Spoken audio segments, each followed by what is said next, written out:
Oke, Afan, silakan pertanyaan pertama. Gini Bunda, apakah benar Nabi siapa yang bela bulan? Nabi Muhammad memiliki mukjizat bisa membelah bulan. Apa pertanyaannya, Afan? Kenapa Apakah memang? bulannya betul dibelah apa gimana Bunda? Iya, pada waktu itu bulannya terbelah. Tentu tidak terbelah selama-lamanya dong. Nah, sama seperti Musa ketika membelah lautan. Apakah lautannya sampai sekarang terbelah? Apakah ada bukti arkeologis tentang lautan yang terbelah? Tidak. Begitu juga dengan Yesus menghidupkan Lazarus. Apakah Lazarusnya masih hidup sampai sekarang? Apakah ketika Yesus itu menurunkan roti ada bukti-bukti konkretnya? Tidak ada. Yang namanya mukjizat itu sesuatu yang supranatural. Sesuatu yang tidak akan bisa dibuktikan secara empirik karena itu sesuatu yang di luar kekuasaan manusia. Namanya juga mukjizat. Ya, seperti itu. Banyak orang Kristen menertawakan Nabi Muhammad membelah bulan tapi percaya kepada Yesus yang membelah perawan ibunya sendiri. Ini lucu sekali. Silakan.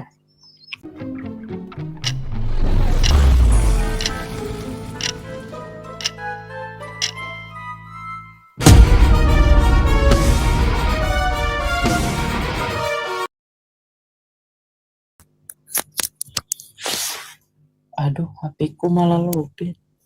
Kok lobet anak bunda?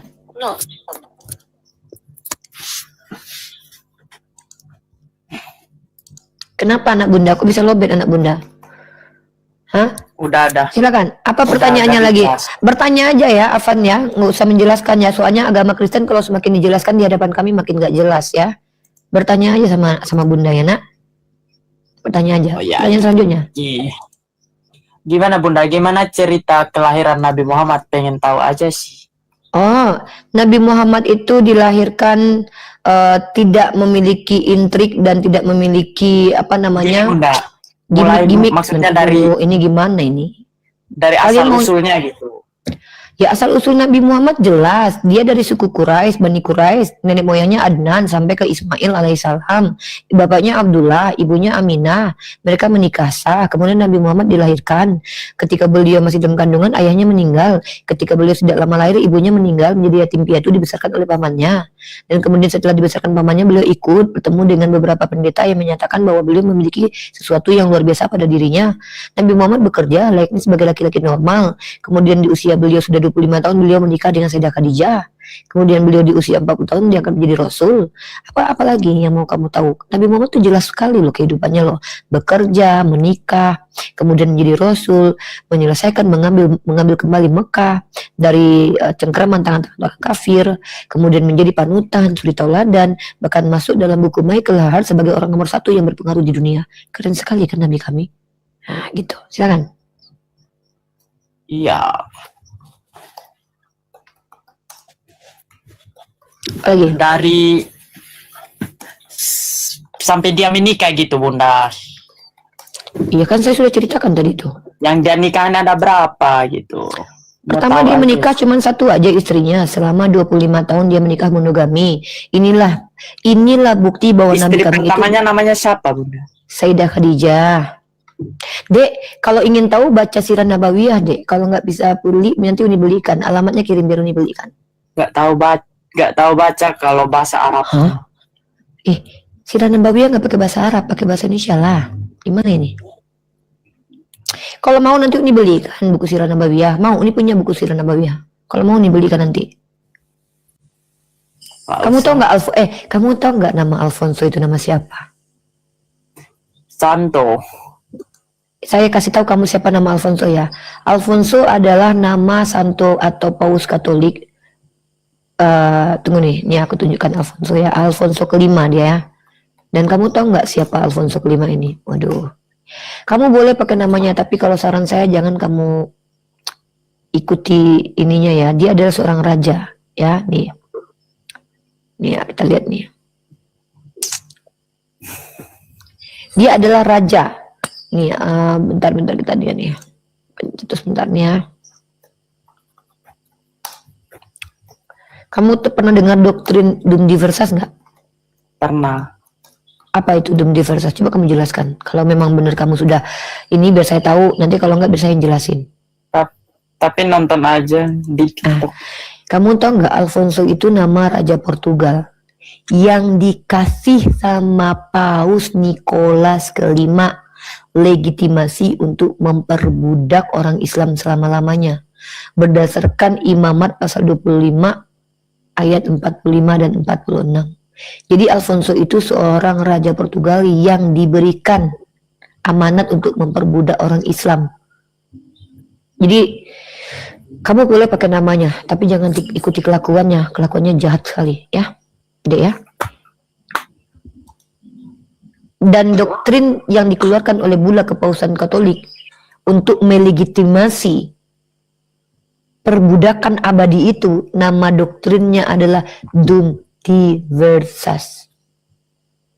Tapi nggak pernah diceritakan Bunda di apa tuh di gereja. Ya gimana mau diceritakan, itu kan aib deh, aib agamamu deh, nggak mungkin lah diceritakan, nanti keluar kau dari Katolik nanti, karena itu kan kejahatan Katolik, karena yang mencetusnya adalah Paus Nikolas kelima, ya. Dan Raja Alfonso ini adalah Raja Portugal. Nah, tidak masalah kamu pakai namanya, saya cuma memperingatkan. Kalau kamu pakai nama orang-orang jahat, jangan ikuti kelakuannya ya. Begitu, ikuti aja kelakuan orang-orang baik. Kalau ada tokoh-tokoh dalam gerejamu yang baik, ya ikuti Bunda Teresa, gitu ya. Tapi Bunda Teresa juga beredar loh spekulasi ternyata kelakuannya gimana. Tapi kita nggak bahas itulah. Kalau kita bahas pribadi, akan banyak aib yang akan kita bongkarkan. Tugas kita bukan bongkar aib, tugas kita belajar dari kesalahan manusia, perbuatan salah manusia, belajar untuk berpikir, merenung, dan jujur terhadap diri sendiri. Sayang sekali kamu masih muda, kemudian salah dalam bertuhan. Coba kamu bayangkan, di dunia hidupmu berkuli, hidup susah, menderita, mati masuk neraka pula. Sedih banget kan? Nah, sekarang saya mau tanya sama kamu, saya mau jujur-jujuran nih. Kamu kan sudah sering diskusi sama saya, benar nggak? Ya. Saya mau tanya sama kamu. Apa alasan kamu mengatakan Bible itu kitab suci?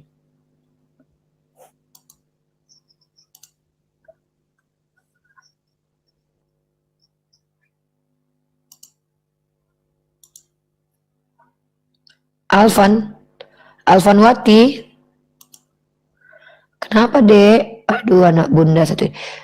Kasian kali anak bunda inilah. Naik lagi nanti dek. Nah, gimana dek? Coba. Sayang banget dek, kalau kamu di Islam ya dek ya, kamu ini jadi kesatria, ganteng, bisa karate, perkasa, menjaga keluarga, menjaga negara, dihargai kamu. Tapi saya takut kamu jadi boti, jangan jadi boti ya dek ya, nggak boleh ya nak. Nggak ada, saya mau nggak ada kerja. Apa? Bahkan aku tuh belum. Aku kan orang kampung Bunda, kan tinggalnya di pedalaman gitu. Pas datang dari di Bali aja aku baru tahu ada boti-boti gitu. Bagus, alhamdulillah. Pertahankan kelelakianmu anak bunda ya, jadilah lelaki sejati. Bunda mau tanya dulu, jawab itu tadi. Kenapa kamu percaya Bible itu kitab suci? Jawab nak, pakai akal ya nak ya, jangan pakai acong ortologi ya anakku.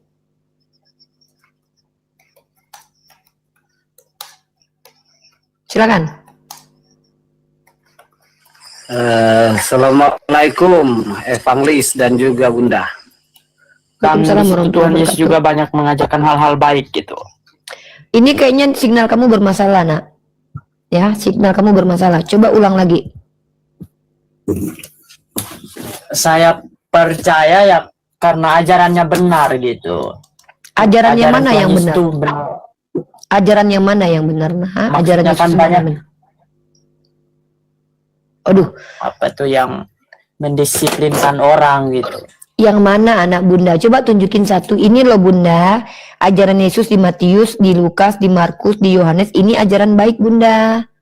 Nah ini saya ikuti nih bunda, karena baik. Saking baiknya ajaran ini, seluruh dunia menjalankan ajaran ini. Contoh, kalau saya bisa katakan ajaran baiknya Nabi Muhammad adalah ajaran yang paling dibenci Kristen, yaitu diizinkan berperang kalau kami diperangi.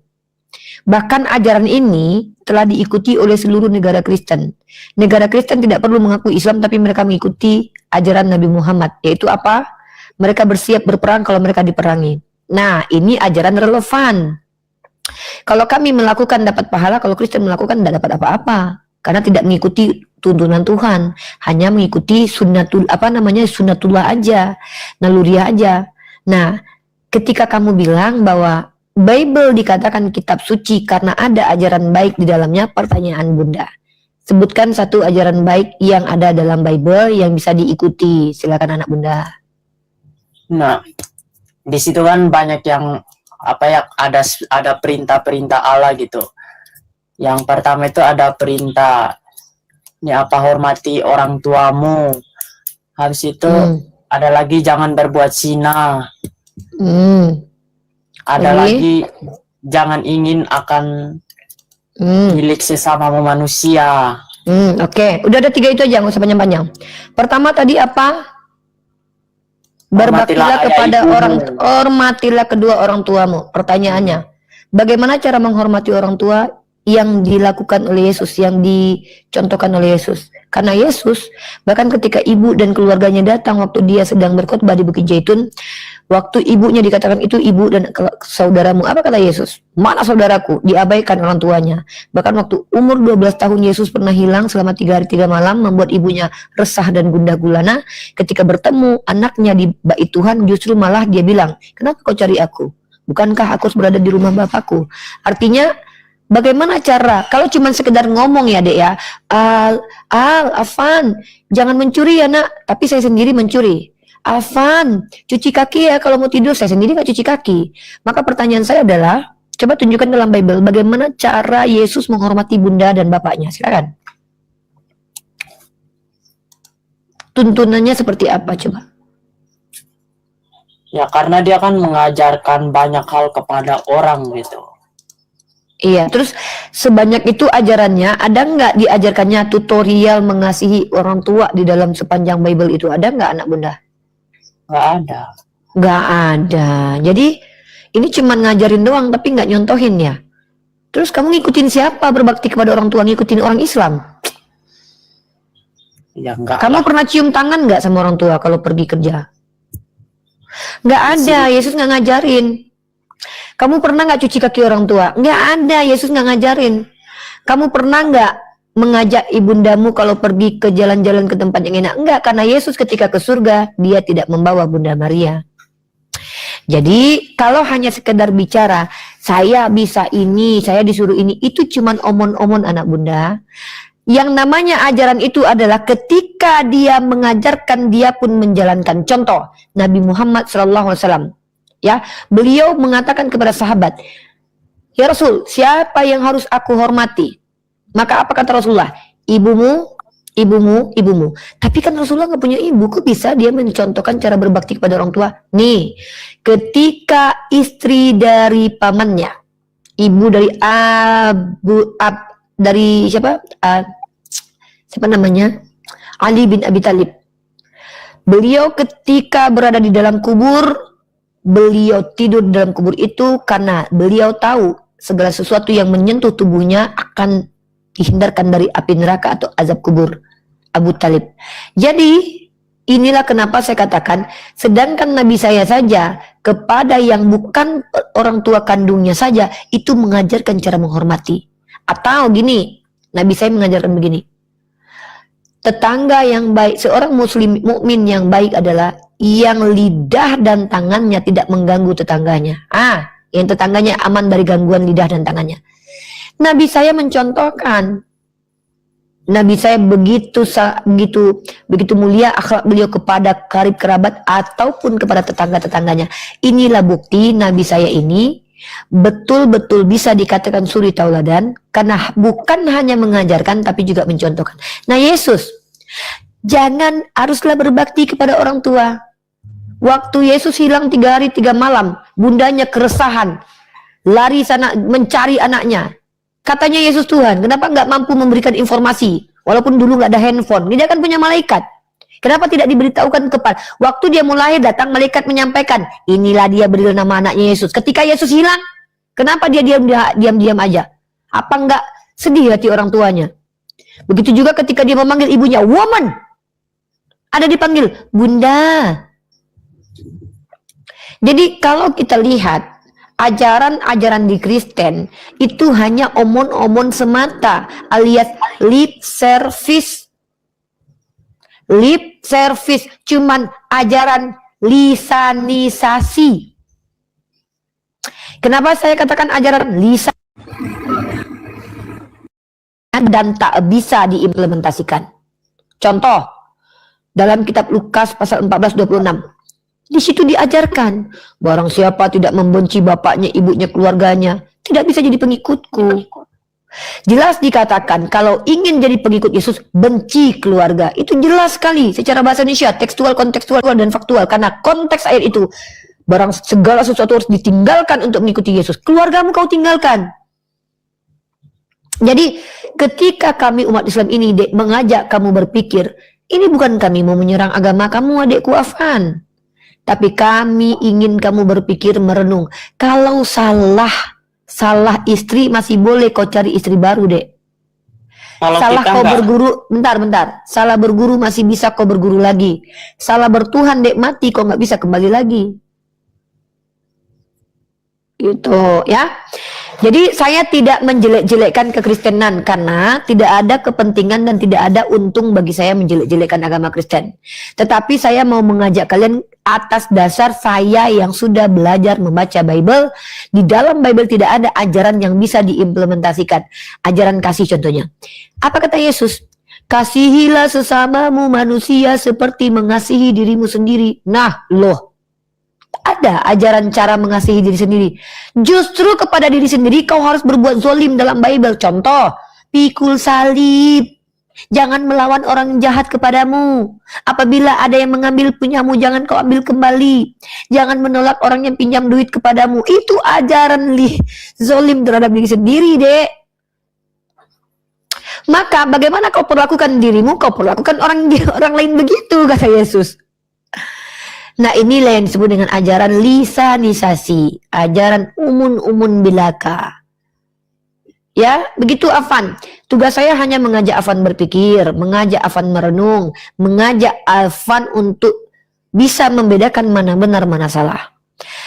Uni mau tanya nih, Afan jujur sudah pernah ditampar pipi kiri kasih kanan, Adek?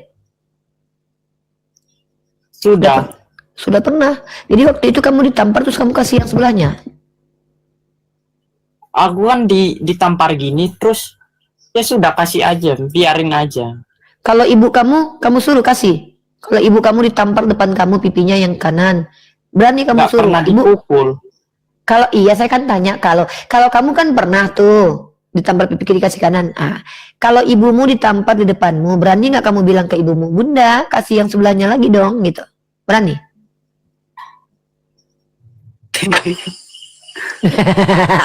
Ketawa dia. Ya, itu artinya adalah ajaran yang tak relevan untuk ranah sosial hidup sekarang ini. Tidak mungkin, ya. Oke lah, kalau gitu Afan belajar dulu ya, Dek. Afan di-mute dulu, biar yang lain dulu kita kasih kesempatan untuk bertanya jawab dengan Ya, Bunda Hena. aku udah ngantuk juga, Bunda, besok kerja. Ya. Jadi betul kerjamu berkuli, Dek? Iya. Coba kau bayangkan, Dek, ya. Coba kau bayangkan, Dek. Hidup di dunia sudah susah, sudah menderita, ya kan? Pas mati, tahu-tahu jadi bahan bakar api neraka karena salah bertuhan.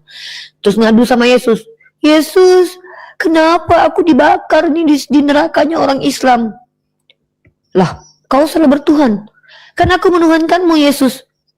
Matius pasal 7 nomor 21. Tidak setiap yang memanggil aku Tuhan, Tuhan masuk ke dalam kerajaan surga. Semua yang mengikuti kehendak Bapakku yang di surga. Bukankah aku bernubuat atas namamu, Yesus? Bukankah aku mengusir setan dengan namamu, Yesus? Enyahlah engkau pelaku kejahatan, aku tidak pernah mengenalmu. Kata Yesus kan, ditampar lagi sama Yesus. Kok aku salah, Yesus? Aku kan menuhankanmu. Kapan aku pernah mengaku Tuhan, Afan? Ada di Yohanes 13 ayat 3. Sentil kau, itu bukan Tuhan, itu artinya guru dan sayyid, anak Bunda. Anak bapak, kan gitu kan? Terus langsung kau ngaku lagi. Ya tapi kan saya lahir jadi Kristen. Kok salah saya? Kan kau sudah berjumpa sama Bunda Gembala, si paling gembala-gembala segala domba. Kan udah diajarin sama Bunda Gembala. Kan sudah dikasih tahu. Kenapa kau masih saja juga ingkar? Masih juga tetap tidak mau menyembah kepada Tuhan yang benar. Aku berlepas diri daripadamu, kata Yesus. Lalu kau menangis merintih pada waktu itu. Lalu kau lihat aku berjalan dengan pakaian gaun warna hijau yang cantik jelita sambil berkata, Afan, rasakan kau masuk neraka. Gitu. Kok bunda tahu-tahu? Ya ini kan perumpamaannya. Kan saya dikasih tahu ceritanya di Quran dan hadis. Jadi ketika saya melihat Afan masuk neraka, saya berkata, Afan makan tuh patung.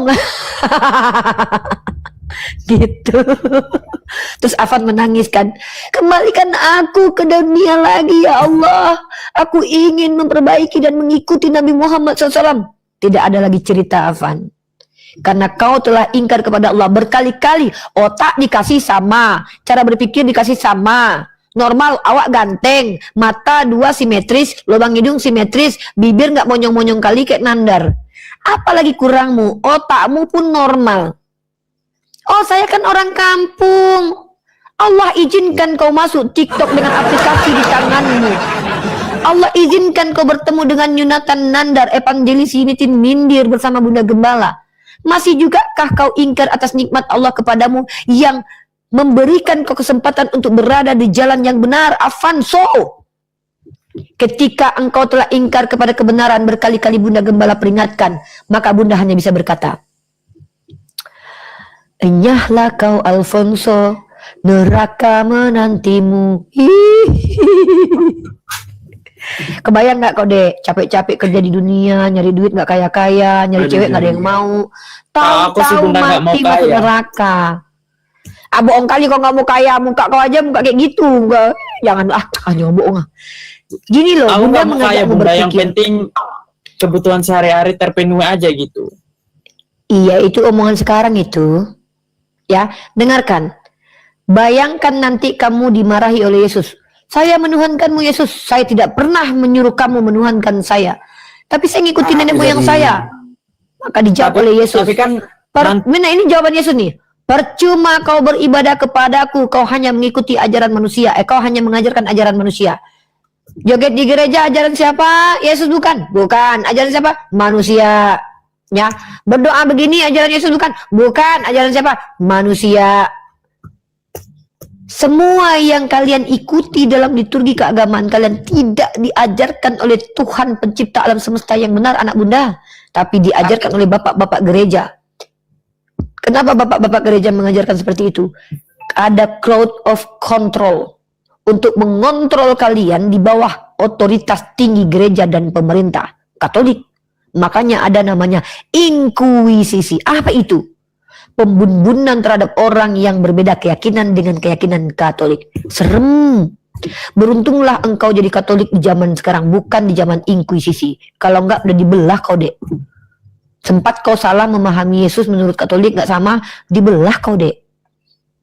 Nah, jadi Bunda hanya mengajak Afan berpikir, bagaimana mungkin Afan bilang, masa di kitab Afan itu ada tulisan kayak gini? Yang betul aja lah dek. Kalau memang ini ilham Tuhan, coba bentar dulu bentar. Ini terakhir nih, katanya Afan mau kerja nih. Coba Afan lihat. Masa di dalam kitab Afan itu katanya ilham dari Tuhan, tapi ada banyak sekali kisah para rasul pasal 19 nomor 7. Jumlah mereka adalah kira-kira 12 orang. Katanya ini ilham dari Tuhan, tapi kok kira-kira gitu loh. Ya kira-kira segitulah. Kalau Uni misalkannya ditanya, Uni, dulu waktu Uni jumpa saya di tahun 2000 sekian itu ingat nggak? Oh kira-kira kita jumpa di kafe waktu itu ya. Wajar, karena Uni tidak terlalu mengingat, karena Uni tidak mengetahui segala sesuatu.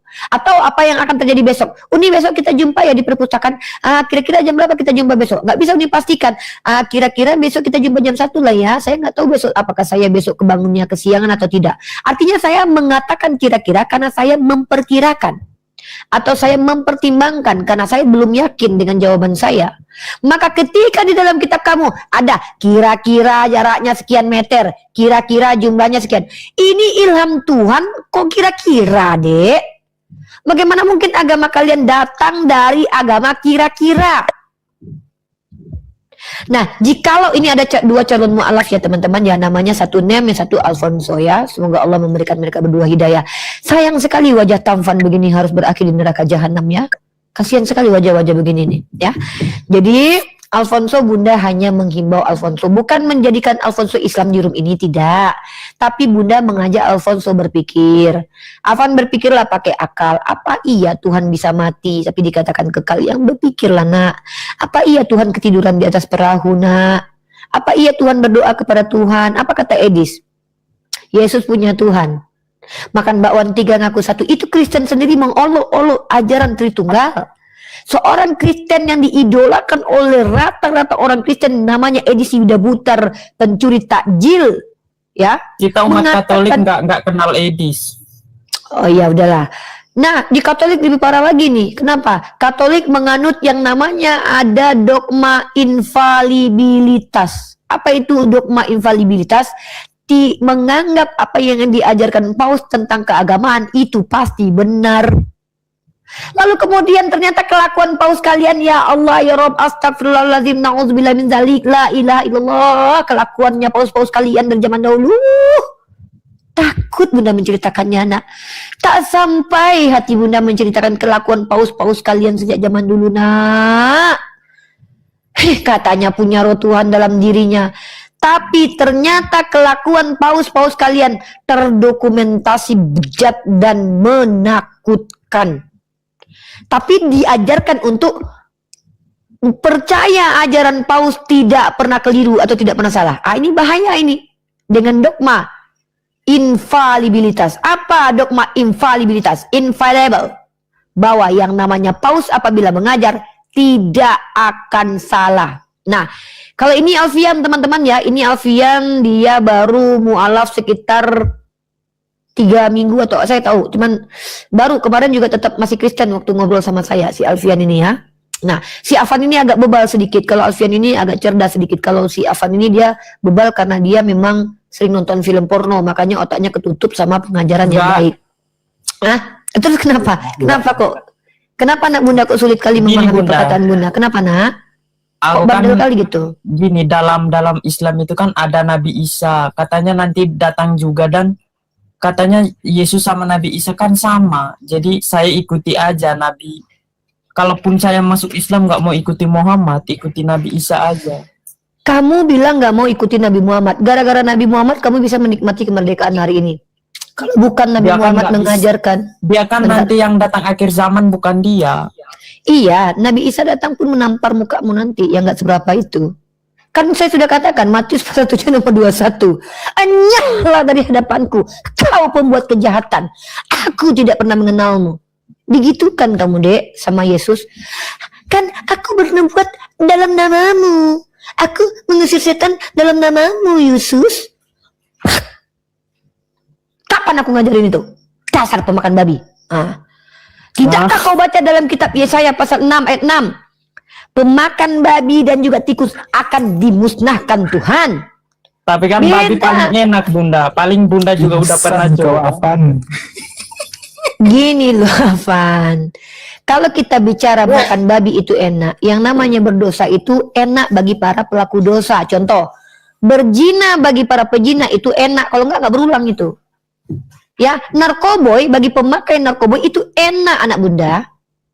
Ya, bahkan menyakiti orang bagi para psikopat itu enak dan nikmat. Jadi parameter kebenaran itu bukan karena enaknya, tapi parameter kebenaran itu adalah apabila informasi itu, perintah dan larangan itu datang kepada manusia dan diimplementasikan menjadi asbab manusia itu beruntung dan orang lain pun tidak dirugikan. Tapi kalau ada ajaran yang diperintahkan katanya dari Tuhan, apabila diimplementasikan bukan hanya merugikan orang lain tapi merugikan diri sendiri. Contoh, ajaran umat seperti yang makan babi Bunda masuk neraka apa masuk surga? Berdosa, bukan masuk neraka masuk surga. Tapi yang berarti Bunda pernah coba nggak daging babi? Nggak, janganlah kemana-mana. Kau nggak mau niat belajar, udah gantian ya. Udah diam dulu, belajar dulu Afan. Diam ya, Bunda ya. Bunda tahu kau udah nggak serius kau mau belajar. Oke, kita sapa lagi ya. Afan, kalau ada pertanyaan bermutu silakan ajukan. Kalau pertanyaan nggak bermutu, diam aja, belajar aja ya. Ya. Di mute aja, udah nggak usah ngomong, di mute aja. Debater diam dulu, kau antrian ke 1, 2, 3, 4, 5, diam dulu ya. Saya sapa dulu tamu-tamu yang lain. Diam dulu, saya tahu kalau kau nggak beradab saya maklum. Apa Afan nggak dengar Uni, nggak dengar Bunda nak? Apa nak? Apa Afan? Buka mute-nya. Gini Bunda, apakah Bunda ada ada pertemuan, maksudnya secara pribadi dengan Allah gitu kan, maksudnya apa? Secara apa, dalam mimpi atau apa secara tidak nyata gitu? Secara tidak nyata. Maksudnya Maaf, Bunda ini pernah- Afan. Di dalam Islam itu, pertemuan dengan Allah itu bukan pertemuan seperti kita jumpa teman kita di warung kopi terus jabatan tangan, "Hey bro, apa kabar?" Iya, Gitu. iya. Maksud Nah, saya sholat. Ketika sholat itu kami berkomunikasi dengan Allah Subhanahu Wa Taala, ya. Oke. Biar kita diskusi dengan yang lain. Afan, nanti kalau ada pertanyaan, ajukan pertanyaan. Kami berkomunikasi dengan Allah itu yang wajibnya 5 kali sehari, yang sunnahnya banyak. Jadi setiap hari umat Islam ini berkomunikasi dengan Allah Subhanahu Wa Taala, ya. Seperti itu. Oke. Kita ngobrol dengan yang lain dulu. Afan limit dulu ya, anak Bunda ya. Banyak ini soalnya. saya Agi juga mau Filipus. tidur dulu Bunda. Oke. Oke. Besok lagi. Siap-siap. Besok ya. Tapi bawa pertanyaannya bermutu lah. Nah, ya dipikirkan, tolong dipikirkan apa kata Bunda itu ya. Ganteng-ganteng ini masuk neraka jahanam bersama dengan patung Semoga Yesus. Tuhan Yesus ampuni dosa-dosa Bunda. Gini loh, Dek. Tuh bentar. Oke, Bunda, Tuhan Yesus Yesus tidak memberkati. mampu berbuat apa-apa dari dirinya sendiri ya, Nak. Kami itu sama. Kami seiman. Ya, kamu beda agama sama Yesus. Kami seiman. Kami satu agama. Oke, saya dan Yesus itu sama-sama Muslim. Saya Muslimah. Saya Muslimah, Yesus Muslim. Seandainya kami menikah, sah boleh, halal, toyib, ya, ya gitu ya. Nah. Oke, kita sapa tamu selanjutnya. Lucky, Laki. Perkenalkan nama dan agama. Halo, malam Bunda. Malam, anak domba, anak Tuhan atau anak manusia, Pak? Anak manusia lah. Laki-laki dewasa Oh, anak manusia, bukan anak Tuhan. Ya, Bukan anak Tuhan. ya anak manusia kita. lah. Iya, bukan anak Tuhan ya. Bukan anak Yesus ya. Anak Yesus. Oh, anak Tuhan yang manusia. Anak manusia Ya, yang adalah lalu. Tuhan. Oh, Iya. iya. Nah, saya mau tanya sebelum kita panjang kali lebar bicara, karena saya mendiagnosa. Biasanya kalau ada yang ngaku-ngaku begini nanti agak panjang masalahnya. Jadi saya persiapkan diri dulu. Saya mau tanya, jawab jujur ya, Bang Luki ya. Di dalam diri Bang Luki ini ada Tuhan atau tidak? Besok balik kan. Ada Tuhan lah. Oke, siap. Yang sesuai keyakinan kita ya. Oke, Bang Luki izin, tolong temennya disuruh ini jangan ganggu. Bang Luki, berhubung Bang Luki di sini membawa-bawa Tuhan ketika diskusi dengan saya, mohon dengan sangat jaga sikapnya ya Bang Luki ya. Karena nanti kalau Bang Luki bicara sembarangan, menghujat, merendahkan, menipu dan berbohong, maka saya tidak akan menyalahkan Bang Luki, pasti saya salahkan Tuhan. Setahu saya, ketika ada orang Kristen mengakui di dalam dirinya ada Tuhan, setiap apa yang diucapkannya pasti diajarkan Tuhan. Tolong dijaga sikap ya Bang, biar tidak mempermalukan Tuhan dalam dirinya. Oke, siap ya Bang ya, Abangku? Oke. Oke, bagus. Abang Luki bisa buka kamera? Belum bisa ini on cam Bunda. Coba saya Sorry. Oh, sudah bisa ini Bang. Ini saya undang Bang. Belum bisa ini. Bisa Bang. Ah, keren nih. Mantap. Di stikernya ini- disorot stikernya. Stikernya di oke. Abang Luki tenang, santai, tarik napas. Buang. Santai, rileks. Perkenalkan, saya adalah Bunda Gembala, Bunda daripada segala domba dan para gembala. Gelar Siap. ini saya dapatkan dalam Quran surah Al-Baqarah ayat 171 ya. Bang Luki sangat beruntung apabila diizinkan naik ke sini karena akan diajak berpikir, diajak jujur dan diajak untuk merenungkan setiap ucapan kita berdua. Saya tidak mau mengajak Bang Ki Filipus di mute dulu ya, double. Saya tidak mau mengajak Bang Luki bertengkar karena saya takut dengan orang Kristen. Kenapa saya takut dengan orang Kristen? Bang Luki cari tempat nyaman dulu. Karena kalau saya bertengkar dengan saudara Kristen, saya dikeroyok. Karena orang Kristen itu ada Tuhan dalam dirinya. Ya, jadi tolong kita diskusi kondusif. Baik Bang Luki, kalau Bang Luki ini paham tentang teologi, kristologi, Bang serius dulu Bang. Serius dulu Bang, nanti tai lalatnya pindah Bang ya.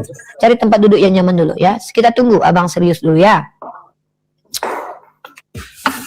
Aja Bunda. Oke. Jadi sebagai orang Islam kami ada tuntutan untuk berdakwah. Maka kami melakukannya dengan cara metode dialek lintas iman. Di sini kami memberikan kesempatan kepada saudara non-muslim bertanya jawab dengan kami, bertanya seputar iman kami atau pemahaman kami tentang iman kalian atau tentang judul kami. Judul kami adalah Bible Kitab Palsu. Nah, kalau abang mau bertanya tentang judul boleh, mau bertanya tentang agama saya boleh. Tapi kalau abang tidak bisa menjelaskan agama abang, kami tidak paksa. Silakan abang bertanya saja. Jadi Anda diberikan kesempatan untuk bertanya saja atau menjelaskan. Tapi harus pakai data kalau menjelaskan. Silakan ambil kesempatan Anda. Mau bertanya atau mau menjelaskan? Aku bertanya dulu, kenapa? Kan aku naik karena topiknya Babel palsu. Mana yang palsu ini? Oke, siap. Saya menjawab langsung ya. Mana yang palsu? Abang Luki ini Protestan atau Katolik? Protestan. Oke, Protestan. Baik. Saya akan tunjukkan kepada Abang Luki salah satu literasi yang saya foto sendiri ya. Ini foto kitab. Nama kitabnya adalah Bible versi Katolik yang dikeluarkan oleh Departemen Agama cetakan tahun 2009 oleh penerbit Arnoldus ND. Mungkin kita lihat saja bukunya ya. Karena saya tidak punya bukunya, ini bukunya ada di tempat Pak Donditan. Saya waktu berkunjung ke studio beliau, karena saya tidak mungkin curi bukunya bawa pulang karena harganya mahal, saya cuma bisa memfotokan saja. Sebagai bukti saya telah membaca buku ini. Nah ini namanya ya, ini Kitab Suci Perjanjian Lama dan Baru. Ini cetakan tahun 2009. Pengantarnya Lembaga Biblika Indonesia (LBI) ya.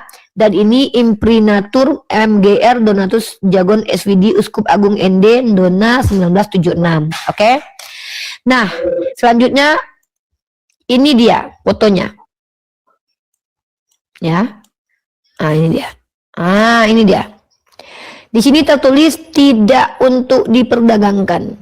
Ini pegangan para pastor di Katolik. Kitab Suci Katolik dengan pengantar dan catatan lengkap dipersembahkan kepada umat Katolik Indonesia oleh Direktorat Jenderal Bimbingan Masyarakat Katolik, Departemen Agama Republik Indonesia. Artinya ini resmi, valid, dan tidak main-main. Boleh dicek. Nah, abang kita buka di halaman 563. Tepatnya penjelasan tentang kitab 1 Yohanes pasal ke-5 nomor 7 dan 8. Ternyata di catatan kakinya kita mendapatkan sebuah informasi yang mengejutkan dan wadidaw. Dan tapi ini tidak merubah apa-apa bagi Kristen karena mereka tidak peduli dengan informasi ini. Bentar dulu ya sebelum saya lanjut. Rea tolong dihentikan typing begitu ya dek. Nggak boleh, nanti itu membuat orang Kristen semakin brutal menghujat agama kita ya. Rea, komentar seperti itu jangan ya, sayang ya, nggak boleh ya. Nih. Itu tuduhan, itu nggak boleh. Ini ya, bagian ayat ini tidak terdapat dalam naskah-naskah Yunani yang paling tua dan tidak pula dalam terjemahan-terjemahan kuno. Bahkan tidak dalam naskah-naskah paling baik dari Vulgata. Bagian ini kiranya aslinya sebuah catatan di pinggir halaman salah satu naskah terjemahan Latin yang kemudian disisipkan ke dalam naskah-naskah oleh penyalin dan akhirnya bahkan disisipkan ke dalam beberapa naskah Yunani. Karenanya bagian ini pasti tidak asli. Sinonim tidak asli apa abangku?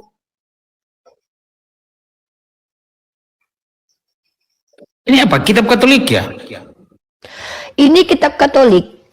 Ini penjelasan terkait tentang 1 Yohanes pasal 5 ayat 7. Dan ini tidak ada kaitannya Katolik dan Kristen. Karena sebelum Protestan muncul, Katolik sudah lebih dulu ada mengkanon kitab ini. Jawab pertanyaan saya abangku. Sinonim dari kata tidak asli sama dengan?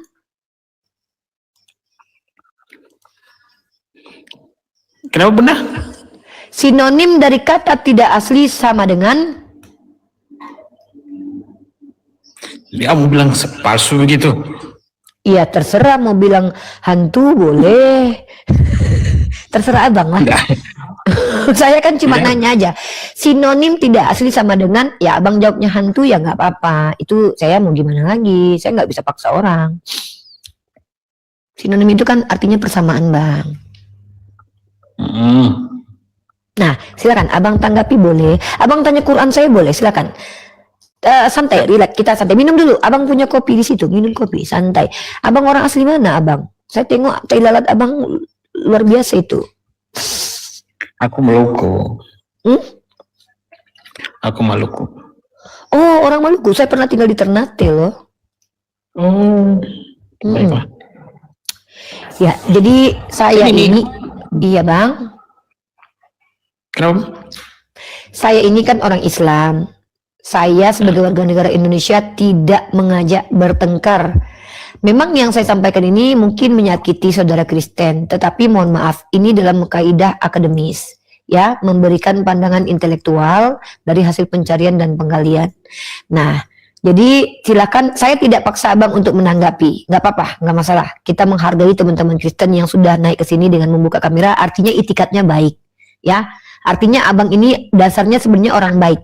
Tidak ada niat menghujat agama Islam, tidak ada niat untuk melecehkan saya sebagai perempuan Islam di sini, tidak ada niat untuk mengganggu room diskusi ini. Mungkin tebakan saya, abang ke-trigger dengan judul ini, maka abang ingin tahu apa maksud judul ini, begitu. Ya. Benar. Nah, setelah saya paparkan data-data, itulah bang. Sebenarnya itu salah satu saja bang. Kalau abang punya waktu, saya masih banyak bukti-bukti konkret menunjukkan Bible itu telah dipalsukan atau terdistorsi. Tapi itu saja dulu, nggak usah banyak-banyak. Nanti berat sekali beban hidup abang. Satu aja udah berat gitu. Ya, jadi abang boleh tanya Quran. Kalau abang tanya apapun tentang Quran, saya mampu jawab, saya jawab. Silakan. Apakah ada di Quran ayat sisipan? Tidak ada. Apakah ada kontradiksi? Tidak ada. Apakah ada bukti secara ilmiah Al-Quran pernah terdistorsi? Tidak ada. Ya. Kalau Bible palsu banyak. Abang pernah dengar kata apokrifa nggak? Pernah dengar kata apokrif? Nah, saya kasih abang informasi yang mungkin abang tidak dapat di gereja, ya. Nggak apa-apa, kita maklum. Mungkin di gereja lebih sibuk membayar perpuluhan, ini saya tidak tahu ya, mungkin lebih sibuk bernyanyi jadi sampai tidak tahu apa itu apokrifa, tapi tidak masalah, Bunda Gembala siap berbagi ilmu dengan abangku, ya. Kita kasih pengajaran baik untuk saudara kita. Baik, saya ambil dari Bible History, situs biblehistory.com, ya, Jewish Literature. Kita baca di sini. What the meaning is apokrifa? Okay? Can you speak English, sir? No? Oke, thank you. Kita pakai bahasa Indonesia aja. Oke, kita pakai. Sama saya asik loh bang diskusinya bang. Sebenarnya saya tuh nggak marah-marah aja. Kalau saya marah-marah sama orang nggak sopan, baru saya marah. Kalau orang seperti abang ini, waduh, jangankan marah bang. Nggak berani saya bang. Nih ya, ini abang lihat nih. Ini kita ambil dari Bible History. Bukan kitab apok belang bukan ya bang ya, tapi apokrifa, bukan empok rifa ya, bukan, ini bukan empok rifa tapi apokrifa. Di sini dikatakan apa yang dimaksud apokrifa. Setelah berakhirnya era perjanjian lama dalam Maleaki, nabi terakhir perjanjian lama, bangsa Ibrani di Israel mengembangkan sejumlah karya yang kemudian disebut sebagai apokrif. Apokrif adalah istilah Yunani yang berarti tersembunyi atau rahasia, karena karya tersebut tidak boleh dipelajari oleh orang awam, tetapi hanya oleh otoritas tertentu. Seiring waktu, nama tersebut diterapkan secara umum pada karya-karya yang dimiliki nuansa alkitabiah atau religius, tetapi tidak diterima sebagai otoritatif atau dianggap palsu. Artinya secara tidak langsung dengan adanya kitab-kitab apokrifa, secara tidak langsung seluruh umat Kristen di dunia dan alam semesta, kalau ada di Wakanda juga di Wakanda, mengakui bahwa yang namanya Bible itu bisa dipalsukan. JTR-kon. Gitu. Itu bang. Tidaklah. Kan semua orang punya tafsiran soal firmannya berbeda-beda kan, dan kita nggak bicara. Kita nggak bicara firmannya bang, kita nggak bicara tafsiran, kita bicara tentang kitabnya. Kan tema kita kitab suci, gimana sih bang?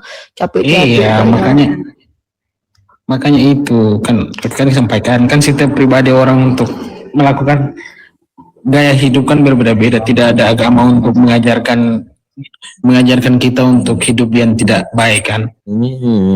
Sebentar Bang Epen baru masuk, sudah buka kamera, di mute dulu ya. Hargai teman-teman yang lain ya. Iya, Abang Epen nanti. Bang Epen ada masalah bang? Enggak bang. Enggak. Iya. Kalau tidak ada masalah nanti saya sapa ya. Ini 2000 yang nonton loh bang ya. Kita lagi nggak main-main ya. Walaupun ini room personal, kita berusaha menjadikan room ini untuk edukasi. Ya, bukan room main-main ya. Oke. Gini, Bang siapa namanya? Bang Laki. Saya ini kan penginjil sejati nih, mengajarkan perkataan Yesus kepada Abang. Terlepas Abang percaya atau tidak, itu bukan lagi tanggung jawab saya. Nah, Abang boleh bertanya tentang agama saya dan pandangan saya terhadap agama Abang. Tidak masalah. Tolong di ayamnya dulu, di mute dulu ayamnya ya. Ayamnya di mute dulu. Oke. Nah, jadi abang di sini diberi kesempatan untuk bertanya seluas-luasnya tentang apa yang kami pahami, karena kami umat Islam ini insya Allah apabila bernarasi dan membawakan literasi membuat statement itu harus bertanggung jawab. Artinya kami harus membuktikan. Nah, saya sudah berusaha membuktikan kepada abang. Nanti kalau saya selepas bertanya dengan yang lain dulu, saya tak sapa yang lain dulu. Nanti saya akan tunjukkan kepada abang lagi bukti kalau Bible itu korup, sudah terdistorsi, tidak layak dikatakan suci. Tapi nanti ya, abang standby dulu ya. Boleh tutup kamera, silakan istirahat dulu, minum kopi dulu, makan-makan dulu. Nanti buka kamera lagi kalau ngobrol sama saya, oke? Sampai ya, sampai. Ada yang mau ditanggapi nggak? Ada yang mau disampaikan ke saya mungkin? Nah, aku mau tanya aja. Oke, boleh. Kenapa sampai di Indonesia ini kita minoritas ini selalu disolimi? Ya Allah ya Rahman ya Karim, abang di tengah-tengah kami umat Islam, ada saya, ada Yonatan Nandar, dinaikkan, diberi edukasi, diberi informasi yang gak dapat di gereja, abang bilang terzolimi. Astagfirullahaladzim. Kami membukakan apa yang tidak pernah dibukakan gereja. Kami jawab pertanyaan Anda. Kami ajak ke jalan yang benar. Anda katakan kami menzalimi. Gini, kan ada beberapa kasus ya yang sempat viral. Nah, saya nggak tertarik bahas kasus-kasus yang beredar karena saya nggak tahu kasus itu. Iya, saya tertariknya, itu. Bentar bang, kalau abang berbicara tentang kasus kejahatan orang Islam, saya bisa bongkarkan banyak sekali literatur yang menunjukkan justru orang Kristen yang paling banyak biadab kelakuannya di Indonesia. Mari kita bahas ya. Kalau yang dimaksud teror dalam makna adalah merusak keutuhan NKRI dengan menyerang agama lain, perhatikan. Sebutkan namanya satu orang Islam yang sengaja secara tokoh ataupun secara orang yang sengaja untuk membenturkan agama. Sebutkan nama ya. Kalau kita bahas Pak Yusuf Kalla nanti saya bahas ya. Tapi saya akan sebutkan nama-nama. Tolong kalian cross check di sosial media ya. Ada seorang bernama Saipuddin Birahi atau kalian panggil dengan Abi Saipuddin. Dia seorang residivis yang menghujat agama Islam. Lalu apa yang dia lakukan? Dia menghina Nabi Muhammad, meminta untuk menghapus 300 ayat Al-Quran, dan kemudian kabur ke luar negeri hanya untuk menghina Islam dari luar negeri, negara mayoritasnya Kristen yang membolehkan menghina Nabi Muhammad. Yang kedua, Pao Zong, seorang yang sudah DPO, yang dikejar oleh negara kita karena menghina agama Islam, juga merendahkan negara kita. Itu juga pendeta Kristen. Di mute dulu ya, di mute saya kalau bicara pakai data ya, kalian boleh cross check. Pao Zong kabur ke luar negeri, Jerman atau Belanda, dan dia menghina Islam dari sana dan membenturkan negara kita. Tahu kalian dia siapa? Pendeta Kristen. Dan dia berkata, di Jerman ini kau menghujat Muhammad boleh, menghujat LGBT nggak boleh. Ini bukti kalau mindset kalian yang memang ngakunya agama kasih ini, kalau sudah terpojok dan terbukti tertampar dengan argumen kami, akan menjadi penghujat seperti Paul Zhang dan Saipuddin Birahi. Lanjut, Sophie Kuntul. Sophie Kuntul adalah wanita pesundal yang kalian idolakan, yang menginjak Quran kami dari luar negeri, negara mayoritas Kristen 3 kali. Lalu kita lihat lagi Metatron botak yang menghujat Nabi Muhammad, kabur ke luar negeri. Dan kemudian si Kudis TV kabur ke luar negeri menghujat agama Islam. Suntini Dewi Bulan yang lakinya mati kena kanker, itu pun juga menghujat dan menghina Al-Quran. Lalu kalian berkata kepada kami minoritas ini kok terjolimi. Hey, jangan playing victim depan boleh nggak jawab yang dikatakan Bang Luki itu? Saya belum selesai dengan Luki. Jangan ada yang bersuara, kalau saya sudah sapa baru boleh. Antri ya. Ini kita kondusif. Room ini ditonton 2.200 juta jiwa mata. Dikali 2 jadi berapa itu matanya ya. Nah, jadi Luki, ketika Anda mengaku kami minoritas terzolimi, jawab pertanyaan saya jujur Luki. Ya, Yusuf Manubulu satu lagi itu, pendeta juga. Jawab jujur. Adakah orang Islam yang menyakitimu di Ternate dan di Maluku? Satu nama sebutkan apa yang dia buat kepadamu. Silakan Luki, sebutkan namanya. Dari mulai kamu kecil sampai kamu sedewasa ini. Adakah orang Islam yang mengganggu ketika kamu beribadah?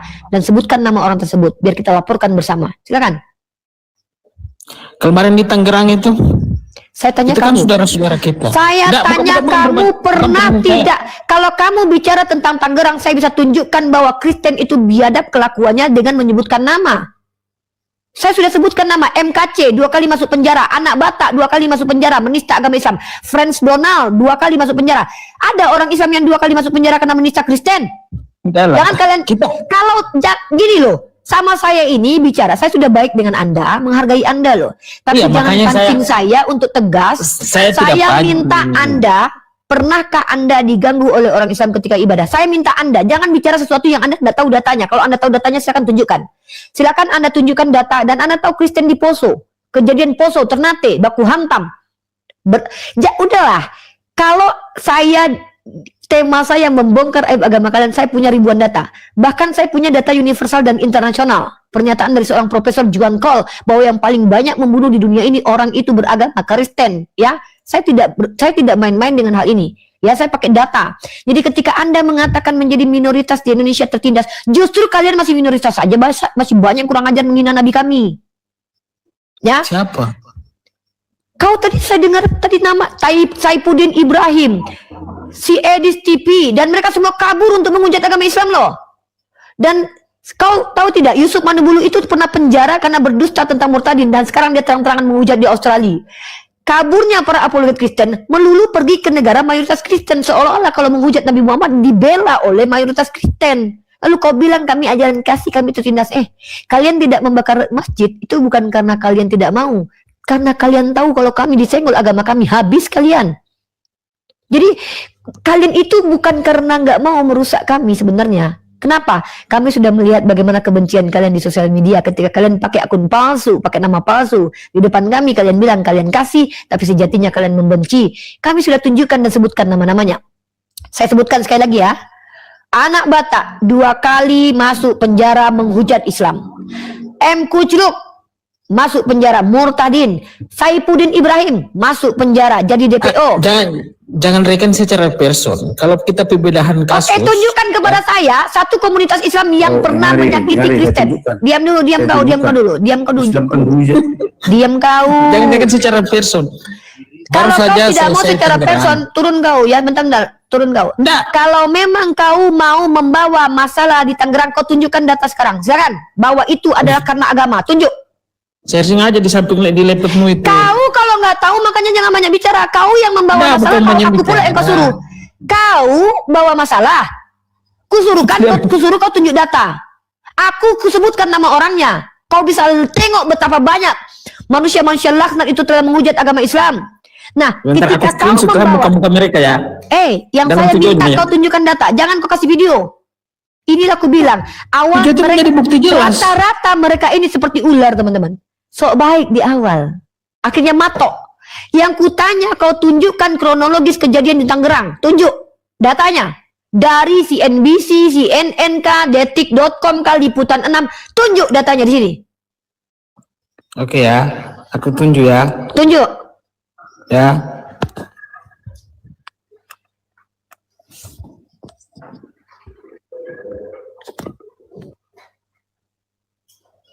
Saya ini teman-teman lemah lembut kepada orang yang tidak mencoba untuk mengganggu jalan diskusi kita. Saya baik-baik. Kalau saya sebutkan nama, banyak ngasih minoritas aja kalian kurang ajar, apalagi kalian mayoritas. Nah, kalian bilang kalian terjolimi. Ketika saya tanya, pernah kau disakiti sama umat Islam? Anda itu di Tangerang, mana data? Baru kau cari sekarang. Ya, ini dia teman-teman ya. Saya akan tunjukkan kepada kalian kalau saya ini sudah mempersiapkan semuanya ketika berdiskusi. Sehingga apapun serangan kalian, saya bisa tunjukkan bahwa yang paling banyak merusak peradaban dan mengganggu stabilitas kehidupan manusia, yang melakukan itu agamanya adalah Kristen. Nih, yang mengatakan itu adalah Profesor Juan Cole, seorang profesor sejarah, ya, bukan orang Islam. Aduh, nah ini dia, ya, ini dia. Ini adalah situs Inform Comment yang ditulis oleh Juan Cole, ya, ini dia. Kalian lihat nih di bawah ini, situs ini ya, situs Inform Comment ini, ya, ini situs resmi dilindungi oleh undang-undang, ditulis oleh Juan Cole. Siapa dia?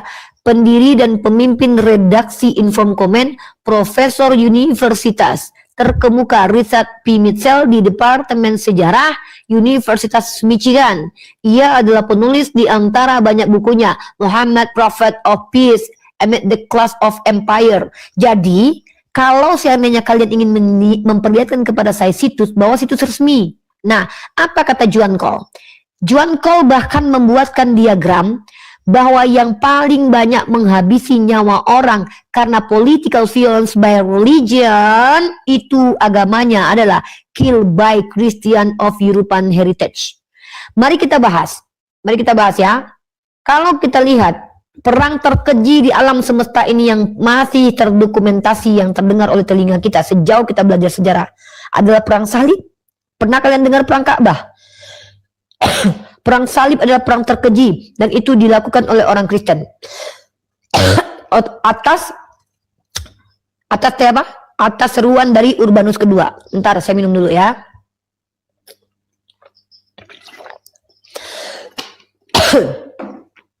Yang kedua adalah Perang Dunia Pertama. Memang Perang Dunia Pertama ini diawali dengan matinya seorang pangeran Duke ya. Siapa namanya? Duke Ferdinand ya. Tapi perlu kalian ketahui, di Perang Dunia Pertama ini negara yang menjadi kantong Kristen Protestan yaitu Jerman dikenai sanksi oleh PBB karena dia waktu Perang Dunia Pertama menyerang rakyat sipil. Keji teman-teman, mereka yang mengaku agama kasih ini. Nah, Perang Dunia Kedua, kalian tahu siapa yang memulainya? Yes, negara yang kena sanksi tadi, yang menjadi tempat pelarian Paul Jang, yang tidak boleh menghujat LGBT, tapi boleh menghujat Nabi Muhammad. Yes, Jerman. Negara terasis sepanjang sejarah, di mana di situ orang-orangnya pernah menghabisi 6 juta jiwa orang Yahudi dalam peristiwa Holocaust. Ya, itu negara siapa? Negara apa? Negara kantong Kristen Protestan. Ya, jadi apalagi penjajahan di atas dunia. Siapa yang melakukan? Agamanya Kristen. Inkuisisi selama 500 tahun. Agamanya siapa? Apa? Kristen. Perburuan penyihir 400 tahun. Agamanya apa? Kristen. Asimilasi paksa suku Kanada, Afrika. Itu Kristen.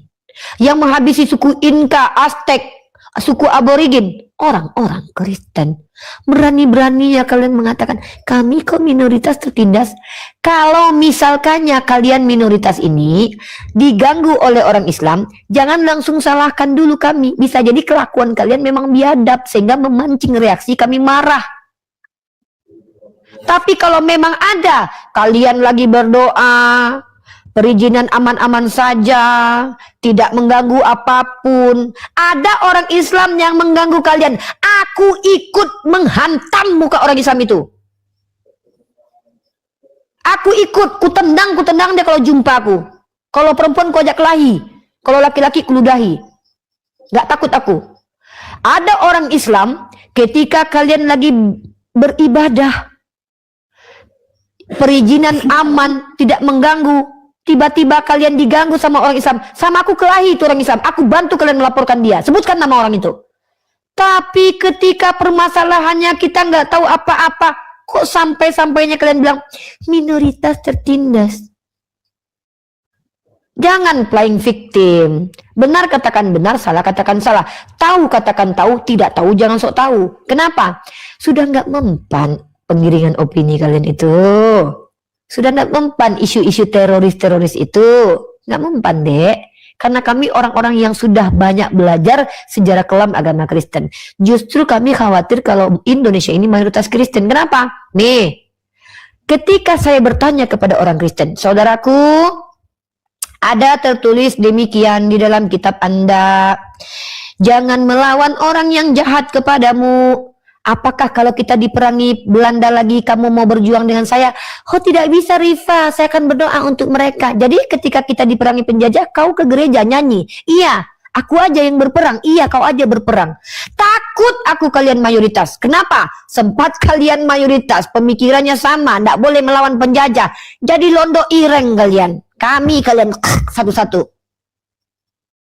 Seandainya Indonesia ini dijajah sama Belanda lagi, sama Israel, Kalian adalah orang yang akan mengumpankan kami orang Islam ini ke hadapan muka-muka orang Israel karena kalian percaya. Tenang, ini kan tanah yang dijanjikan Tuhan. Israel kan tempat pilihan Tuhan. Jangan melawan orang yang jahat kepadamu, kata Yesus. Takut aku kalau kalian mayoritas. Kenapa? Ngapain urus negara lain? Kok negara lain? Aku mengurus negaraku kok. Kan ku ceritakan negaraku. Sempat Iya. negara ini Ngapain dijajah kita oleh ikut negara Belanda. lain? Oke, aku tanya sama kau. Kalau negara kita dijajah sama Israel, berani kau melawan Israel? Beranilah. Oke, kutunjukkan sama kau ayat ini ya. Berani kau. Oke.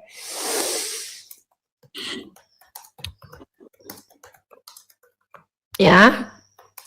Kita lihat teman-teman, konsistensi jawaban saudara kita, Lucky ini. Coba buka Matius pasal 5, 38, Lucky. Kenapa baca aja? Oke. Dengarkan baik-baik ya. Oke, kita lihat ini teman-teman ya. Bentar. Kita kasih data buat si Lucky ini. Bentar, sabar kau. Ngelek apaku. Matius pasal 5 nomor 39. Sabar. Nah, kutunjukkan samamu ya. Kita baca ayatnya ya. Matius 25 nomor 39. Tetapi aku berkata kepadamu, jangan melawan orang yang jahat kepadamu, melainkan siapapun yang menampar pipi kirimu. Aduh, ketutup lagi ini. Bentar, Matius 5:39. Bentar. Ya. Baca itu terus. Melainkan Ayat itu. apabila ditampar pipi kirimu, kasih yang kanan. Nah, kutanya sama kau, boleh kau melawan penjajah? Kata Yesus. Diam kau. Tadi kau semangatnya kau boleh. Ternyata setelah ada di dalam kitabmu, jangan melawan orang yang jahat kepadamu, terdiam Anda, langsung berubah. Enggak bisa kami melawan. Yesus larang. Nih, tetapi aku berkata, ini kutunjukkan ayatnya. Biar nggak dituduh aku memfitnah agama kalian nanti. Ya. Ini Lucky. Diam dulu Epen, biar saya dengan Lucky dulu, ya. Matius 5:39. Tetapi aku berkata kepadamu, janganlah kamu melawan orang yang berbuat jahat kepadamu, melainkan siapapun yang menampar pipi kananmu, Lucky, berilah juga kepadanya pipi kirimu. Pertanyaan saya, kalau ada penjajah datang ke sini, boleh kau melawan menurut Yesus? Demi NKRI kita melawan. Mana dalilnya? Kalau Yesus mengizinkan kau melawan untuk demi NKRI, mana? Tidak Mana ada dalil Yesus Yesus mengizinkan untuk ini. Berarti Pertanyaan ketika Yesus mengatakan pola jangan pikir melawan itu yang orang yang salah. jahat ke Masa dalam tidak- konteks itu bahwa saya dalam lagi soal penjajahan. kita bicara tentang agama. Ketika Yesus mengatakan kepada kau jangan melawan orang yang jahat kepadamu, konteksnya ini sedang ngapain? Apa? Bertengkar. Konteksnya berkelahi. Semua. Saya tanya sekali lagi ya. Ketika Yesus berkata kepadamu, jangan melawan orang yang jahat kepadamu. Konteksnya Yesus lagi ngapain itu? Epen, diam dulu Epen. Jangan begitu. Kalau tidak sabar silakan turun ya. Di sini kita naikkan, kita satu-satu selesai. Nah, Lucky, kalau kamu baca kitabmu, bahkan kamu disuruh membenci keluargamu. Lukas pasal 14:26. Barang siapa yang tidak membenci bapaknya, ibunya, keluarganya, dan bahkan dirinya sendiri, dia tidak dapat menjadi muridku. Jadi ketika kamu mengatakan bahwa kamu ini akan mau melawan penjajah demi NKRI, itu bukan ajaran agamamu, tapi kau secara tidak langsung mengikuti ajaran Islam. Karena Islam mewajibkan apabila kalian diperangi, kalian diizinkan berperang. Itu dalilnya. Kalian menghina Nabi Muhammad, menghina agama Islam, tapi pada akhirnya naluri kalian mengikuti ajaran Islam. Karena memang ajaran Islam sesuai dengan naluri. Ajaran kalian bertentangan dengan naluri. Loh, kok tidak ada? Saya tanya sama kau dulu. Tadi kau teriak itu, mau berperang demi NKRI, di mana diajarkan dalam kitab Bibelmu itu? Di mana Yesus ajarkan begitu? Nah, kalau macam ada penjajah ya kita lawan lah. Di mana Yesus mengizinkan? Karena ayatnya berbunyi, jangan melawan orang yang jahat kepadamu. Di mana Yesus mengajarkan kalau ada penjajah lawan? Nah, tafsiran Bahkan di dalam tafsiran kitab- Bunda yang berbeda, tafsirannya Silakan salah. kau bantah Dalam konteks saya. ayat itu. Silakan bantah saya dan akan kutunjukkan bukti kau tidak boleh melawan pemerintah. Walaupun pemerintahan itu pemerintah Belanda sekaligus. Karena apa kata Paulus? Setiap pemerintahan itu datang dari Tuhan, walaupun pemerintahan Firaun sekalipun. Ya, nih. Ini saya sudah tahu ayatnya ya. Ya.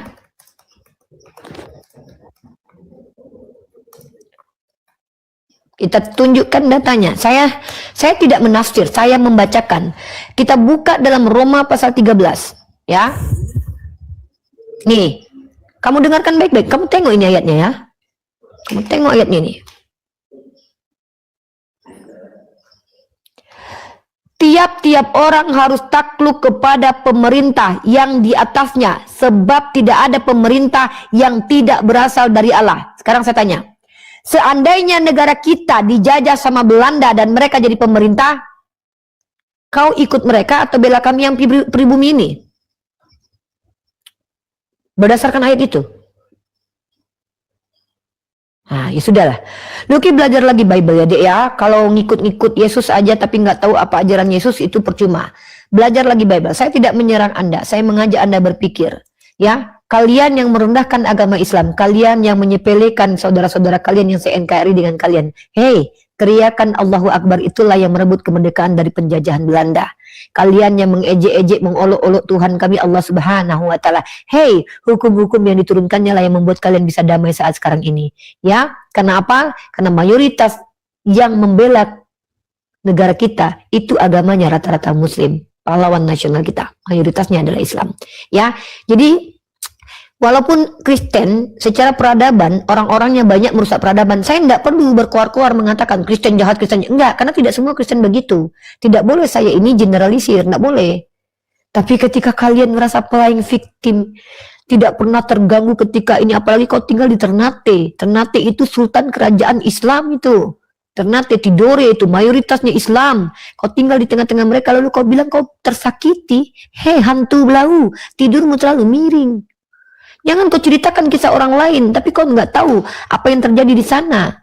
Bicara wakili dirimu yang kau tahu, jangan bicara sesuatu yang kau tidak tahu. Ya, maaf ya, saya ini harus tegas karena saya bicara dengan orang dewasa. Saya memang harus berdakwah dengan cara hikmah, tapi terkadang kalian ini sulit bicara lemah lembut kepada kalian. Makanya saya harus tegas supaya kalian tersadar apa yang kalian sampaikan itu tolong pertanggungjawabkan. Oke. Ya, agama Kristen, Mbak. Oke, salam kenal anak bunda. Gimana kabarnya?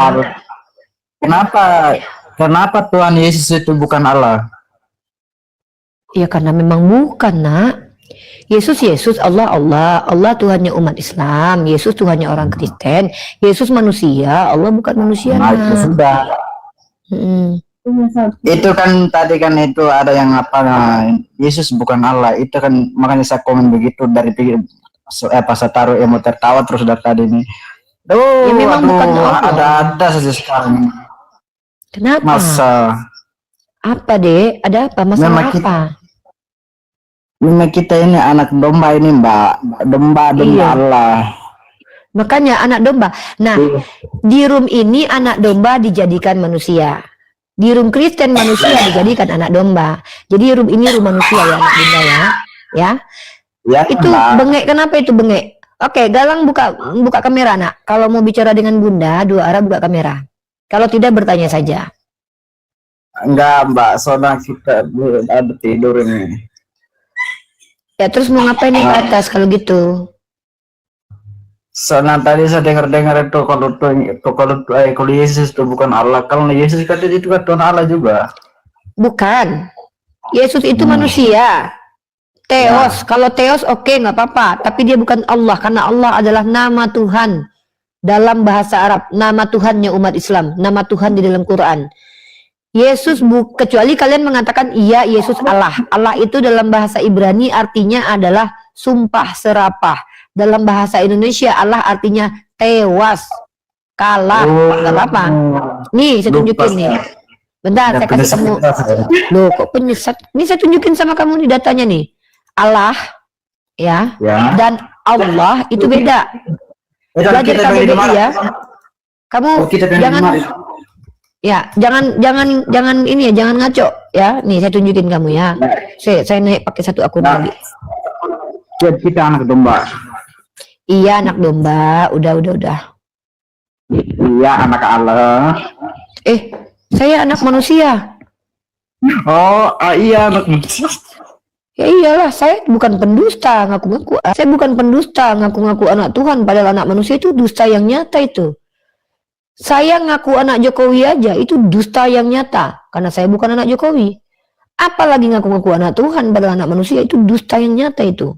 Masuk neraka jahanam itu, ya. Berdusta dalam segala hal tidak diizinkan dalam Islam. Ya, berdusta dalam segala hal tidak diizinkan dalam Islam. Mengaku-ngaku anak Tuhan itu dusta yang nyata itu, ya. Jangan memfitnah Tuhan dengan mengatakan dia punya anak, kecuali Tuhan kalian punya anak, nggak apa-apa. Ya, saya bingung dengan kalian. Kenapa setiap doktrin di agama kalian diawali dengan dusta? Siapa kamu? Anak Tuhan, dusta. Yesus anak Tuhan, iya, dusta lagi. Nggak apa-apa. Jangan kami yang didustai. Ya, halo Aldi, tamu selanjutnya. Halo Bu, Iya, perkenalkan nama dan agama Aldi. saya Aldi dari Kalimantan, agama Katolik. Oke, selamat datang Ade Aldi, Nak Aldi di room Bunda Gembala. Di room ini saudara non-muslim akan mendapatkan wawasan intelektual, pemahaman tentang Islam dan pemahaman tentang agama lain dari Bunda Gembala. Nah, di sini anak Bunda bernama Aldi boleh bertanya dan berdiskusi. Kalau mau berdiskusi dua arah, harus buka kamera dan tunjukkan data baru bernarasi. Tapi kalau tidak bisa buka kamera, tidak punya data, hanya boleh bertanya saja. Boleh bertanya tentang judul, boleh bertanya tentang agama Bunda, boleh bertanya tentang bagaimana pandangan Bunda terhadap agama kalian. Boleh. Saya boleh bertanya tentang agamanya Bunda. Boleh banget, itu yang ditunggu-tunggu dari tadi sebenarnya. Pertanyaan pertama deh. Saya cuma ingin bertanya cuma satu. Oke, apa itu? Saya ingin bertanya tentang agamanya Bunda tentang Nabi Muhammad. Adakah dalam Al-Quran bahwa disebut Nabi Muhammad itu adalah seorang nabi? Ada. Nabi Muhammad dikatakan khataman nabiyyin, ya. Dia seorang penutup para nabi, maka secara tidak langsung itu artinya dia adalah nabi. Ya, saya tunjukkan ayatnya. Ya, sabar ya. Bahkan sebagai rasul pun juga dijelaskan di dalam Quran. Catat ayatnya ya, Dek. Oke. Ya. Quran surah Al-Ahzab ayat ke-40. Nabi Muhammad dikatakan bahwa dia adalah Surat apa tadi? surah Al-Ahzab ayat 40. Oke. Oke, sudah. Ya, silakan kalau mau baca terjemahannya boleh. Baca terjemahannya dulu.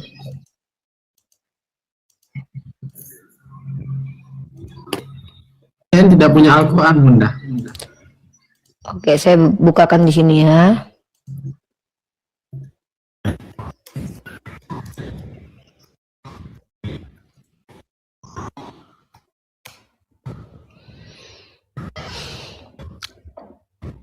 Oke, ini signalnya kayaknya bermasalah. Coba cari tempat yang nyaman untuk diskusi.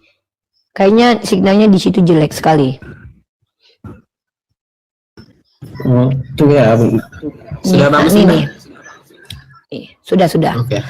Kalau dalam bahasa Arabnya, Bismillahirrahmanirrahim, maka Muhammadun aba ahadim min rijalikum walakin Rasulullah. Nah, sebagai Rasul sudah disebutkan ya. Walakin Rasulullah wa khataman nabi, dan penutup para nabi. Di satu ayat ini disebutkan jabatannya dua-duanya. Nah, dalam Islam adikku, seorang Rasul itu pasti seorang nabi. Pasti dia. Karena Rasul itu adalah nabi yang diutus. Tidak semua nabi adalah rasul, karena memang tidak semua nabi yang diutus kepada kaum dan umatnya. Tapi yang namanya rasul itu pasti nabi. Tapi dia tidak dia cuma disebut Rasul saya Bunda ya. Loh, kan di situ tertulisnya khataman nabi, penutup para nabi. Gimana sih, Dek? Di ayat itu disebutkan jabatannya kedua-duanya. Sebagai rasul disebutkan, sebagai nabi disebutkan. Rasul itu adalah jabatan setelah nabi. Misal nih, kamu dilantik jadi guru, maka kemudian kamu diutus ke SMA, maka kamu jadi guru SMA. Maka setiap yang ngajar di SMA pasti guru. Tapi tidak semua yang mengajar adalah guru SMA gitu. Paham nggak? Ada guru SD, ada guru TK. Nah, jadi Nabi Muhammad itu adalah seorang nabi yang diutus kepada kaumnya dan bergelar kemudian menjadi rasul. Sebenarnya jabatan rasul lebih tinggi daripada nabi. secara tugas. Gitu. Saya mau tanya lagi Bunda, kalau contohnya orang yang beriman apakah dia tidak bisa kena santet?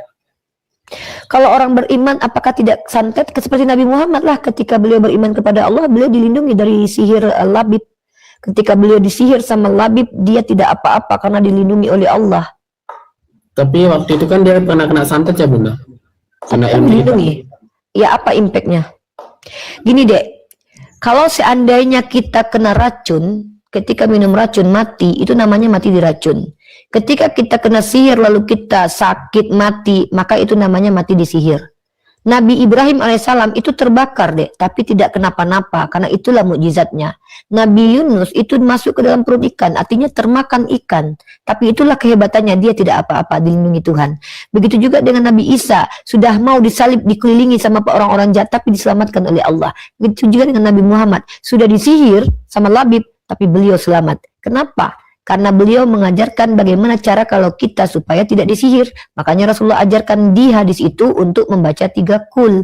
Jadi Rasulullah adalah orang yang dilindungi oleh Allah, sehingga ada pun yang menyihirnya tidak kenapa-napa.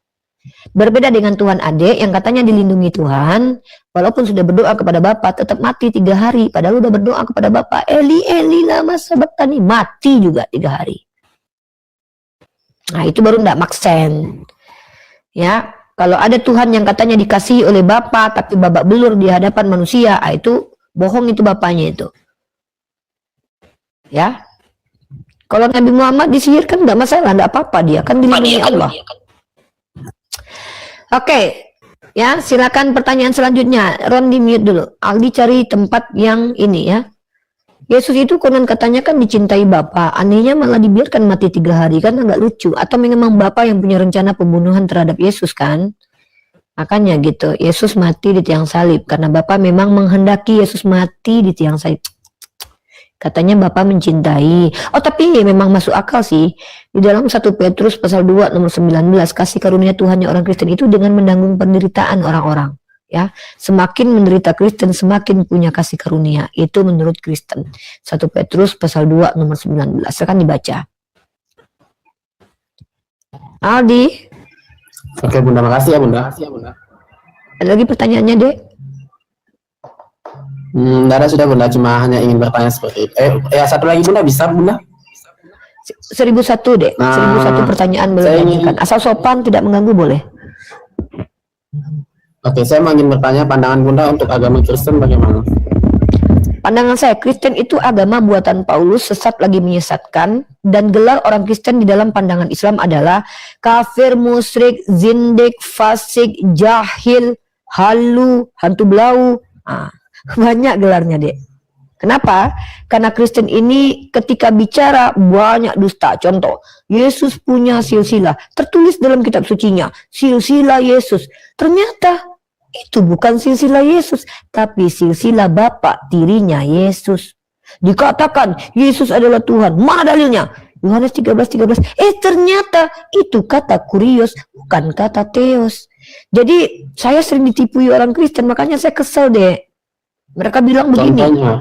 Yesus berkuasa di bumi dan di surga. Kata mereka, iyakah itu? Mana datanya? Ternyata Yesus tidak pernah berkuasa di dunia, jadi RT aja nggak pernah. Di surga katanya. Oke. Ternyata ketika ada seorang wanita bernama Salome, ibu dari murid-murid Yesus, meminta supaya anaknya duduk di samping kanan Yesus. Apa kata Yesus? Perkara duduk di sampingku, aku tidak bisa memberikannya, tidak berhak memberikannya. Tapi itu adalah Bapa yang akan memberikannya kepada siapa yang dikehendaki. Katanya penguasa surga, tapi memberikan tempat duduk untuk muridnya aja tidak berhak. Makanya saya ditipui sama orang-orang Kristen, sama pendeta-pendeta. Jadi saya kesel kadang-kadang. Makanya gelar kalian itu banyak. Kafir mengingkari perkataan Yesus. Yesus berkata, kehidupan kekal hanya mengenal Engkau satu-satunya Allah yang di surga. Kristen, mana satu-satunya Allah? Tiga-tiganya, Putra, Bapa, Roh Kudus. Lagi diingkari. Kafir tuh. Kalau kafir itu kan mengingkari itu, menutup diri dari kebenaran. Musyrik. Tuhan saya, Tuhan kalian berapa Kristen? Satu sih. Siapa satu-satunya? Bapa, Putra, Roh Kudus. Makan bakwan 3 ngaku 1. Bentar dulu. Saya ingin menjawab Bunda. Sebentar dulu, selesaikan Oke, dulu. saya Sebentar. oke saya oke. Fasik, bentar, sabar. Kemudian setelah kafir, musyrik, fasik. Dari kata fasako, keluar dari pemahaman. Nabi-nabi Israel Tuhannya ehad, tiba-tiba kalian Tritunggal. Nabi-nabi Israel itu mengorbankan hewan ternak, kalian tumbal Tuhan. Menyeleweng kalian dari nabi-nabi terdahulu. Fasik. Jahil. Jahil ini artinya melakukan sesuatu yang tidak ada tuntunannya. Joget-joget di gereja. Ditanya, siapa yang ngajarin? Pendeta. Ternyata Yesus tidak pernah mengajarkan kalian melakukan sesuatu yang tidak ada tuntunannya. Udah ya, kafir, musyrik, fasik, jahil, zindik. Zindiknya kalian bawa ajaran uno substansi tres persona. Itu nggak diajarkan, kalian buat sendiri. Tanpa ada tuntunan dari ulama-ulama kalian. Nah, apalagi? Baru hantu belau. Kadang kalian kalau naik di sini udah nggak tahu, sok tahu pula. Dek, ini ayat ini begini-begini. Tidak Uni, bukan begitu maknanya. Oh ya? Sudah kau baca? Mana ayatnya nih? Biar saya baca dulu. Kalian baru baca ayatnya di sini, baru dengar udah bisa menjelaskan ke saya. Saya 7 tahun belajar kitab kalian, bahkan saya tidak berani menyimpulkan, bahkan saya suruh kalian menjelaskan. Jadi hantu belaunya tuh itu. KBBI dirombak sama kalian. Dek, Tuhan itu kekal. Iya, Tuhan itu kekal. Apa arti kekal? Tidak pernah mati. Itu Yesus mati. Kan dia bangkit kembali. Kekal dan tidak kekal kalian nggak bisa bedakan. Itu yang disebut dengan definisi hantu belau. Nah, makanya kalian itu kafir, musyrik, jindik, fasik, hantu belau, jahil. Nah, itu deh. Aldi termasuk di dalamnya. Makanya berhentilah. Maksudnya berhentilah jadi itu, berhentilah jadi kafir. Terimalah kalau memang kebenaran yang disampaikan nggak bisa ditolak. Ngapain ditolak kebenaran itu? Janganlah jadi musyrik. Tuhan Kalau Bunda kekal itu bagaimana? Kekal itu nggak pernah mati lah. Tidak pernah mati, oke. Pertama-tama saya ingin membahas tentang joget Bunda, yang Bunda tadi bilang joget tentang di gereja. Jujur saya Katolik Bunda. Gini loh, justru Kalau di Katolik lebih Katolik parah. Sorry dek, justru Katolik lebih parah nanti sama saya deh ya. Oke, Saya belajar Katolik. bagaimana? Gini dek, Katolik adalah salah satu ajaran yang bahkan melanggar 10 hukum Taurat. Jangan membuat patung. Kalian bikin patung Yesus di salib kalian. Walaupun kalian bilang kalian tidak sembah, tapi tetap kalian menyembah. Kalian berdoa kepada Bunda Maria, Rosario. Jadi janganlah. Saya tidak mau menyerang orang Katolik karena kalian itu kalian adalah orang-orang yang mulai memiliki konsili Vatikan kedua, mempercayai bahwa kami umat Islam ini juga menyembah kepada Tuhannya Abraham. Makanya kalian agak down ya. Itu yang diserang sama kiamat Kristen Protestan kepada para pendiskusi Katolik.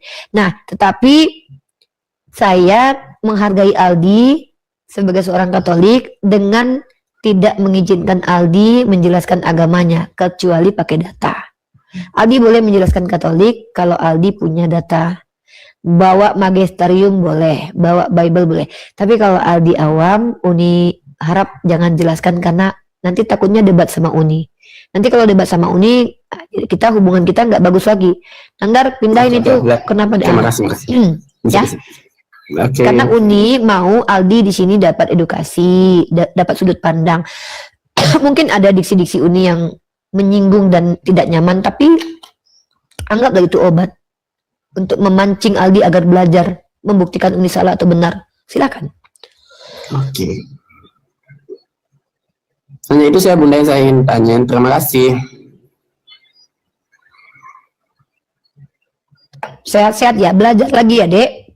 Oke, nanti saya belajar. Saya masih sekolah sih Bunda. Iya, nggak apa-apa. Tidak ada kata terlambat untuk belajar, mau masih muda, masih tua. Khawatirlah kita salah bertuhan, salah memilih istri, masih bisa mengatur kehidupan ulang dengan mendidik istri. Salah mencari pekerjaan, masih bisa mencari pekerjaan yang baru. Salah bertuhan, ketika mati tak bisa kembali lagi. Ya, saran Uni, belajarlah dengan baik dan benar. Bedakan mana benar, mana salah. Jangan membenarkan yang salah, jangan menyalahkan yang benar. Tahu katakan tahu, tidak tahu katakan tidak tahu. Lebih baik banyak mendengar ketimbang banyak bicara, salah pula. Kalau Uni banyak bicara, itu pekerjaan Uni, ya, karena Uni adalah Bunda Gembala. Kalau Uni banyak pargoy, nanti malah beda lagi ceritanya, ya. Nah, dan Uni belajar kekristenan ini tidak main-main. Pertama, Uni membaca banyak literatur Kristen, diantaranya jurnal-jurnal ilmiah. tentang hal-hal yang fundamental yang ingin Uni ketahui. Kedua, Uni mengaktualisasikan keilmuan Uni dengan diskusi dengan banyak pendeta kalian. Baik dari Katolik, ada sahabat diskusi Uni namanya Pak Antonius. Nah, bahkan Uni berdebat atau berdiskusi dengan beberapa pendeta Protestan seperti Ezra Soru, kemudian MYM, dan apologet-apologet lain. Artinya secara experience, Uni sudah banyak pengalaman diskusi. Uni nggak mau debat dengan Aldi. Nanti kalau Aldi awam, nanti Aldi akan ditertawakan orang. Jadi kan harga dirinya direndahkan nanti di sini. Uni nggak ada niat untuk merendahkan harga dirinya Aldi. Niat Uni adalah mengajak Aldi berpikir, mengajak Aldi untuk kembali kepada Bible, mengajak Aldi untuk merenung, mengajak untuk Aldi kritis terhadap keyakinan supaya tidak salah bertuhan. Gitu. Terima kasih Bunda. Kalau begitu saya turun dulu ya Bunda. Boleh, nanti lain kali boleh tanya lagi ya. Oke. Ya, selamat malam, sehat selalu, salam toleransi buat Aldi ya. Oke. Halo. Ya, perkenalkan nama dan agama.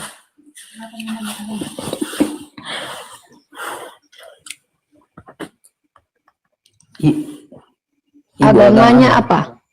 Agama saya Islam. Bukan saya. Kamu nggak saya suruh bertanya tentang siapa saya.